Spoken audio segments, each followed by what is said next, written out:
No DQ Galaxy. We are live with a recap of AEW Dynamite, the company's 5-year anniversary show. It took place in Pittsburgh, Pennsylvania. Shout out to everybody watching this, whether it's live or on demand. AEW celebrating 5 years. AEW also announced their media rights renewal with Warner Brothers Discovery. They will be on TBS and TNT and Max for several years to come. Now, let's get into this Dynamite recap. We kicked off the show with a video promo from the Blackpool Combat Club, or whatever they're known as now. They told Wheeler Yuta that their group is still his home. And then Moxley spoke and said that he is officially going to relieve Bryan Danielson of his duties as the world champion. He is going to send Daddy home at the Wrestle Dream pay-per-view.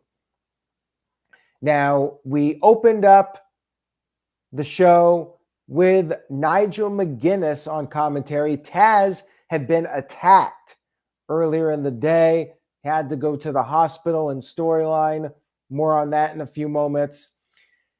We had Don Callis backstage. He wished Will Ospreay the best of luck in Ospreay's match against Ricochet, but Callis had to leave, even though the show just started. Callis and Kyle Fletcher had a flight to catch. Okay.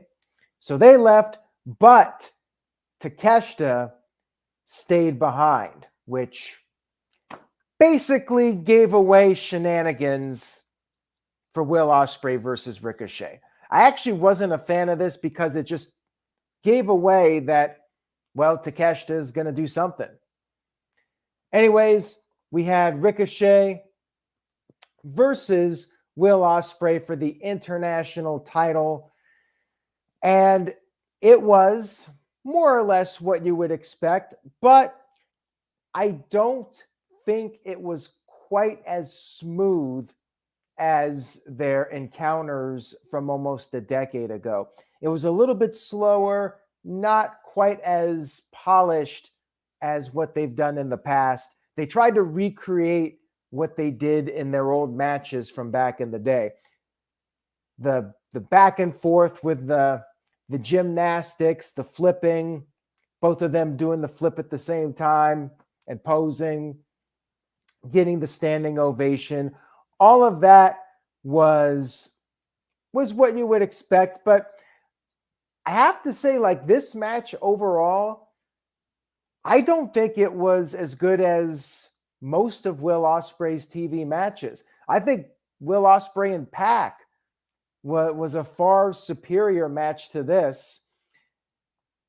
Granted, this was a TV match, but I feel like Ospreay's matches with other people were better. For whatever reason, I don't feel like this match really lived up to the hype, quite frankly. It was still a good match. It was very competitive with the two of them. Ricochet was using the hidden blade on Ospreay, and the crowd was into it. They were chanting "Fight Forever."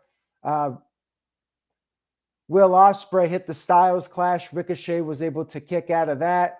And then Ricochet came off the top with the shooting star, but Ospreay kicked out and they hit each other.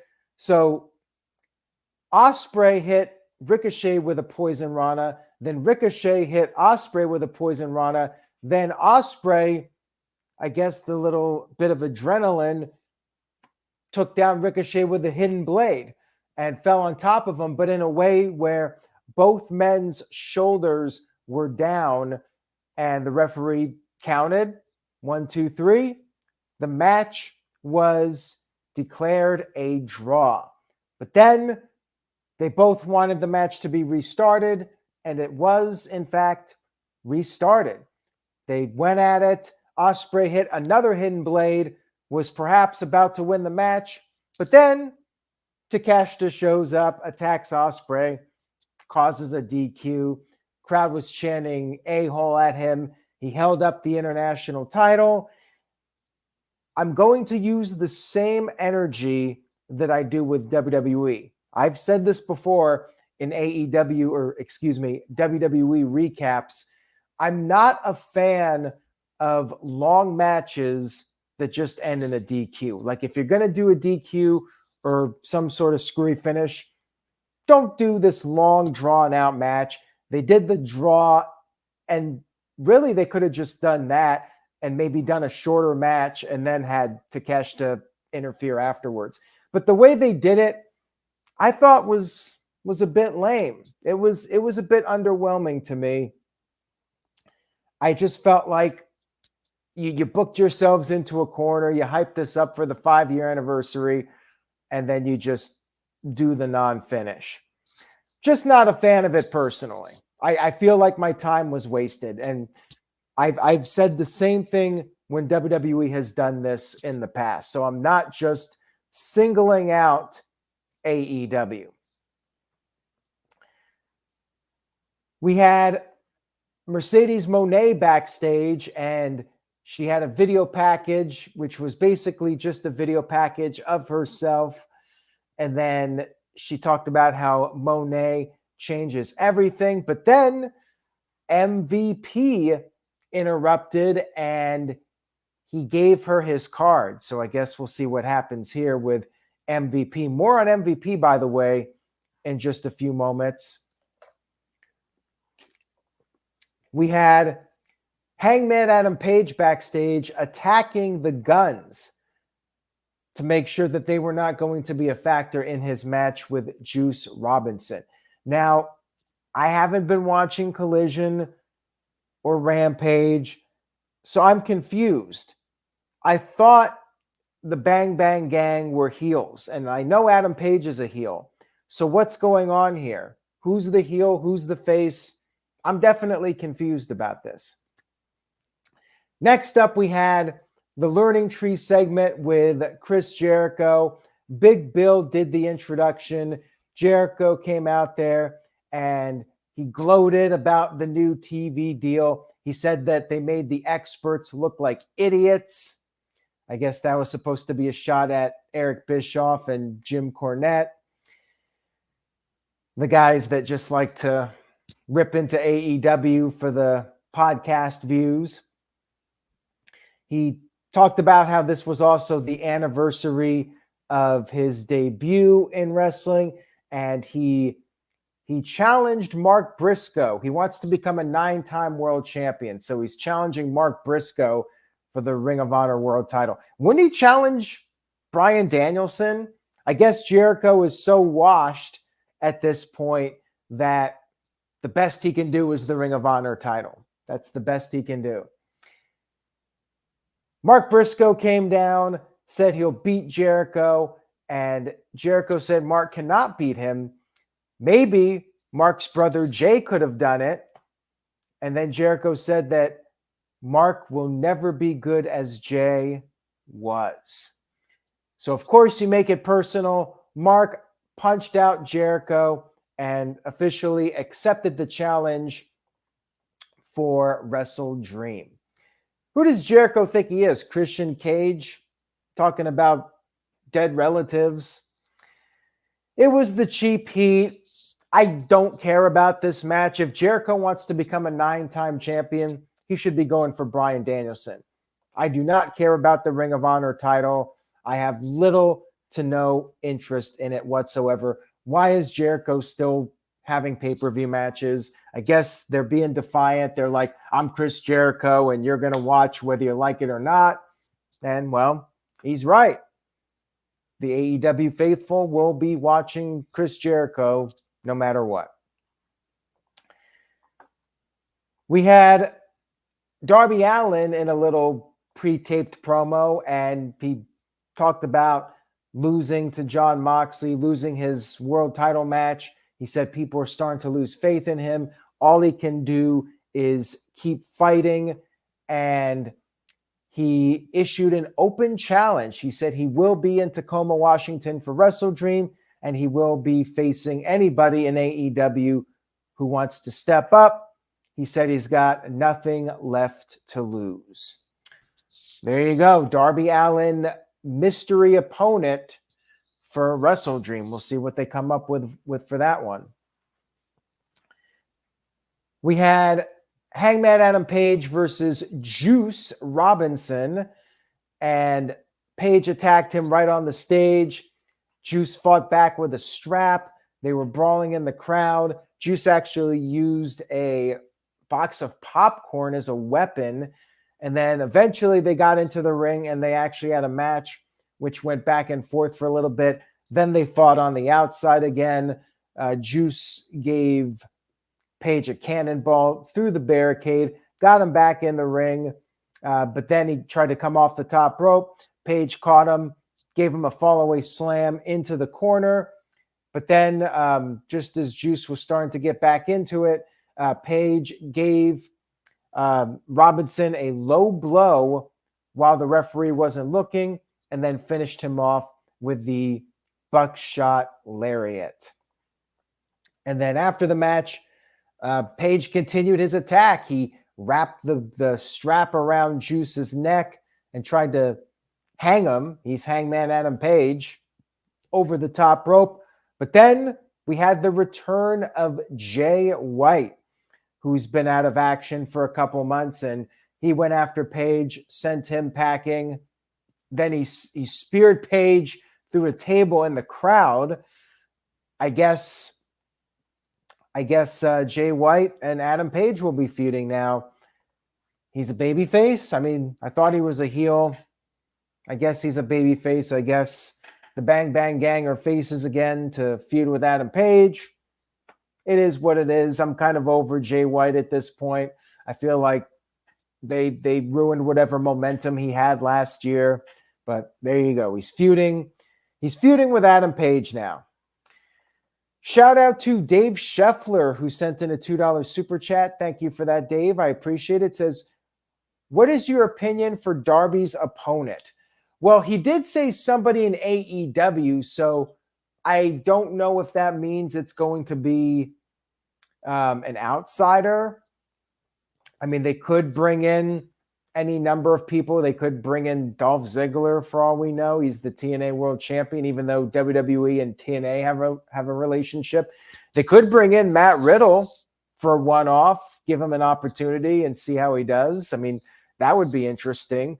I would like to see somebody from the outside. Like when you do the mystery opponent and you're charging people $50, I would like to see it be somebody we haven't seen in AEW before. Like if it's just somebody on the roster, who would be disappointing? Like an Orange Cassidy or something. I don't know. Or just some random heel that doesn't have a match on the card. Like who would be this random mid-card heel?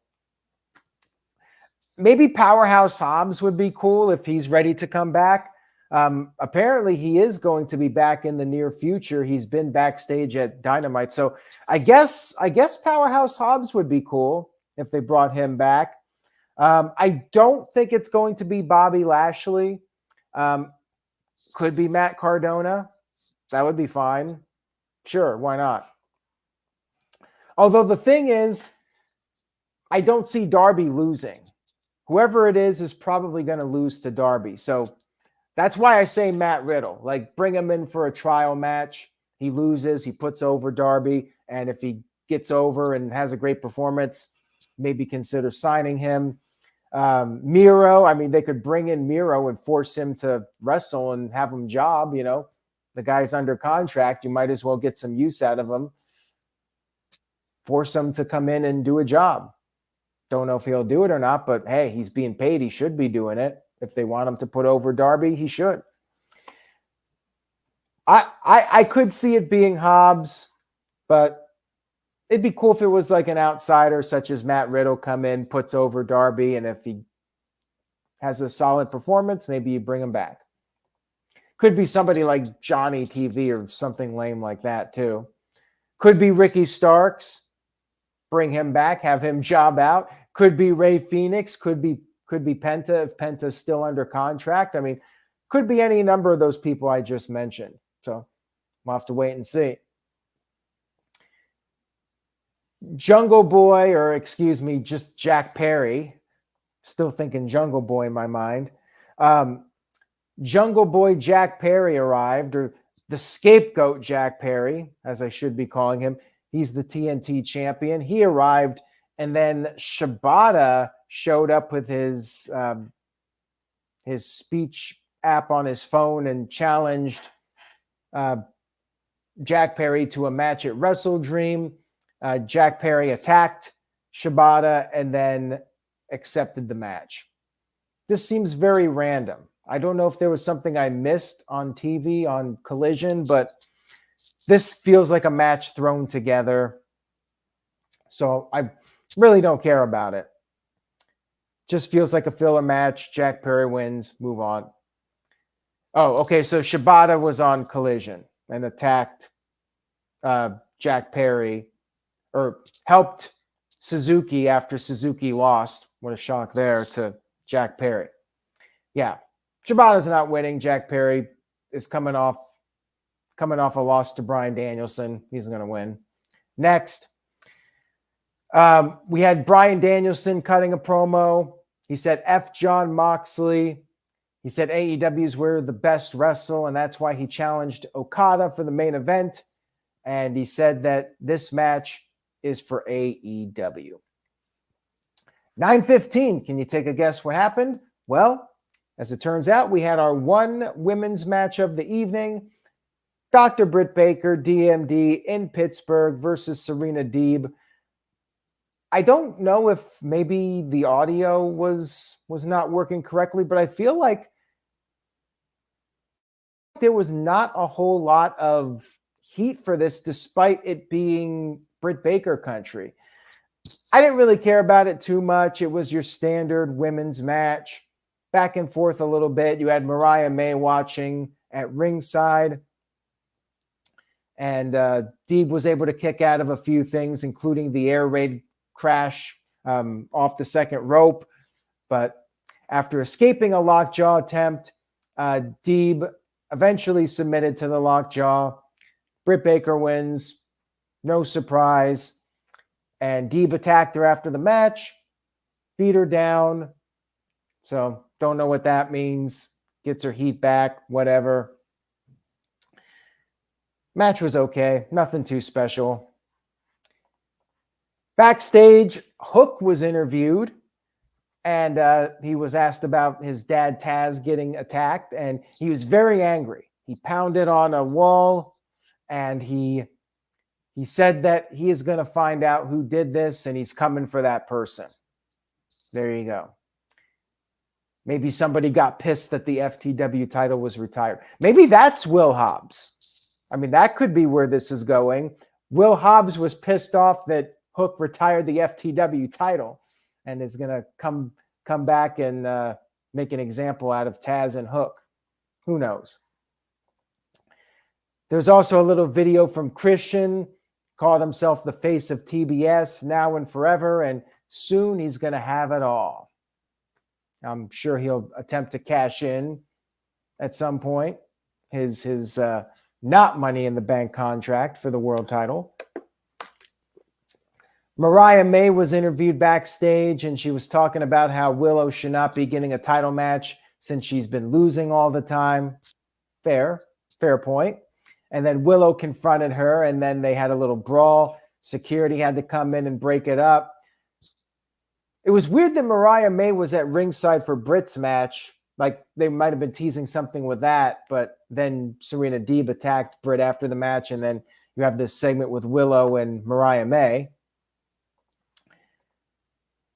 Private Party came out. They have new music, but they still feel like the same old gimmick. And AEW even showed footage throughout the evening of various Dynamite moments. And one of the highlights was Private Party beating the Young Bucks on the second Dynamite, which was a huge shock at the time, but Private Party hasn't really done much. Like, they're in the same exact spot, if not lower, than they were 5 years ago. But they got new music, which is actually an improvement. I thought the Shots song was terrible. This one's just very generic, but at least it's not annoying. We had them picking up a quick win over the Iron Savages, the Ass Munchers, whatever you want to call them. Very quick squash match. And then they called out the Young Bucks. They think that they can beat the Bucks again.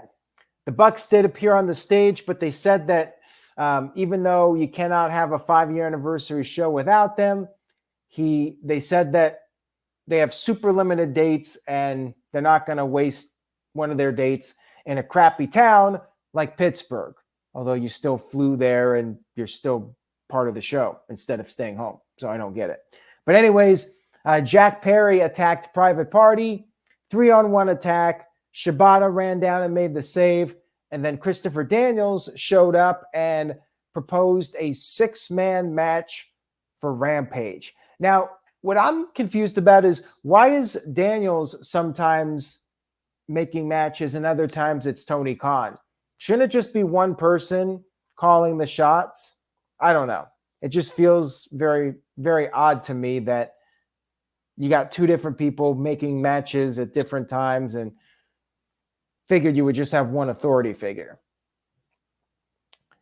Why is Daniels even an authority figure if Tony Khan is still going to be the power that be? I don't know. Anyways, we had MVP backstage. He had an announcement to make, but he was interrupted by Prince Nana. Prince Nana talked about how he used to be a wrestler and he was willing to fight MVP, but then MVP pointed behind Nana and there he was, Shelton Benjamin. Shelton Benjamin has arrived in AEW, which figured was inevitable. I think there's another guy who's going to be on his way very soon. And Shelton took Prince Nana's coffee away from him. He is the president of the complaints department. He is the new partner for MVP. We had our main event of the evening, Bryan Danielson versus Okada. Now, I will tell you my big issue with this match, and you can probably figure out what that is if you have any idea how my mind works when it comes to wrestling. So they announced it's going to be title for title. Okada is the Continental Champion. Bryan's the AEW Champion. Title for title, but only for the first 20 minutes of the match. Why do I not like this? Because number one, you've just told everybody the match is going over 20 minutes and Bryan's winning. So why should I care? Like, as it is, I expect Bryan to win. Okada's not going to win the title when Bryan's facing Moxley. But yeah, this just told me the first 20 minutes don't matter. And they're doing their long feeling out process, neon signs that this match is going for a long time. And they hyped up a long overrun too. They said, we're going to get like a 30-minute overrun for Dynamite. So it's like, you've showed your hand. You showed us your cards. Match is going over 20 minutes. Bryan's going to win. So why invest in it? Why care? So, they had a good match, technically good match with these guys. I'll give them credit. But for me personally, I was kind of checked out of it. I didn't really care too much. It was very back and forth. And right at 19 minutes, Bryan got on the label lock. Okada got to the rope. And then Bryan hit the running knee. Okada rolls out. So that's it. Only Bryan's title on the line at this point. Okada hit a tombstone on the floor. He got Bryan back in the ring, hit the Rainmaker. Could not make the cover, though. Then they traded some more shots. Then Okada hit Bryan's running knee. Bryan kicked out. Then Bryan hit the Rainmaker. Okada kicked out. They also did this same thing in the Ricochet match where Ricochet was using the hidden blade. So it's like we saw the same thing at the beginning of the show with somebody using the other guy's finisher, which of course was made popular during the Attitude Era when Steve Austin and The Rock would exchange finishers at WrestleMania. Now it's just very much overdone. Then Claudio and Pac showed up, and this was weird because Okada was, I guess not, because Okada was on the verge of winning. So they showed up, and Okada was distracted by them, and Bryan won with the backslide. So I actually do get this. Pac and Claudio want to make sure Okada doesn't win the title. So they come out there and distract him instead of Bryan. All right, that works for me. I get it. Then Jon Moxley shows up. Well, after the match, Okada laid out Bryan, stormed off. He was pissed off, but not pissed off to get in a fight. Well, after Bryan got a plastic bag put over his head, I guess I don't blame him for taking off. And his friend Kyle Fletcher was already gone anyways. So after the match, Jon Moxley showed up, and he said that they are fighting for something bigger than just him. He said that he has to get rid of Bryan Danielson because nobody else can, or he's the only guy that can do it. Then Wheeler Yuta ran down. Wheeler Yuta had a hammer, so they were scared. Although Moxley wasn't scared. He was actually daring Wheeler Yuta to use the hammer, but then Bryan got to his feet, went after Moxley. We had a brawl with everyone. Bryan and Wheeler Yuta cleared the ring, and then Wheeler Yuta got on the mic, issued a challenge. He's tired of being treated like a child, and he issued a tag team match for next week's Title Tuesday. So that's going to be on Tuesday. AEW Dynamite on Tuesday instead of Wednesday. I will be recapping it Tuesday night. It starts at 9, so going to be a late night stream. And yeah, it's on. Tony Khan made it official. Not Christopher Daniels, but Tony Khan. So guess we got two cooks in the kitchen, booking matches and making decisions, whatever. And that was the end of the show. So that's the cliffhanger for next week. Wheeler Yuta and Bryan Danielson versus Claudio and Pac. I don't know if Wheeler Yuta's turning. It's AEW, so anything's possible. Overall, show was okay. I was a little let down. I was hoping for like an all-time great Dynamite, and I don't think this was it. I think they fell a little bit short, but compared to your average Dynamite, it was solid. So I'm going to be generous. I'm going to go with a B-.